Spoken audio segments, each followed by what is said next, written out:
ఆయన దూతలారా మీరందరూ ఆయన్ను స్తుతించుడి. ఆయన సైన్యములారా మీరందరూ ఆయన్ను స్తుతించుడి. సూర్యచంద్రులారా ఆయన్ను స్తుతించుడి. కాంతికల నక్షత్రములారా మీరందరూ ఆయనను స్తుతించుడి.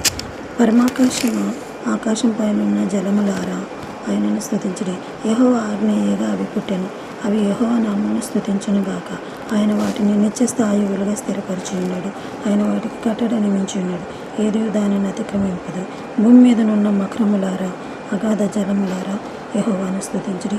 అగ్ని వడగండ్లారా హిమమ ఆవిరి ఆయన ఆజ్ఞను నెరవేర్చు తుఫాను, పర్వతములారా సమస్తమైన గుట్టలారా, ఫలవృక్షములారా సమస్తమైన దేవదారు వృక్షములారా, మృగములారా పశువులారా, నేలను ప్రాకు జీవులారా, రెక్కలతో ఎగురు పక్షులారా, భూరాజులారా సమస్త ప్రజలారా, భూమి మీద ఉన్న అధిపతులారా సమస్త న్యాయాధిపతులారా ఆయన యెహోవాను స్తుతించుడి.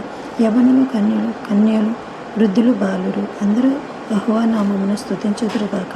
ఆయన నామము మహోన్నతమైన నామము. ఆయన ప్రభావం భూమి ఆకాశములకు పైగానున్నది. ఆయన తన ప్రజలకు శృంగమును హెచ్చించి ఉన్నాడు. అది ఆయన భక్తులకు అందరికీ ఆయన చెంత చేరిన జనులకు ఇశ్రాయేలులకును ప్రఖ్యాతికరముగా ఉన్నది. యెహోవాను స్తుతించుడి, యెహోవాను స్తుతించుడి, యెహోవాకు క్రొత్త కీర్తన పాడుడి. ఆమేన్.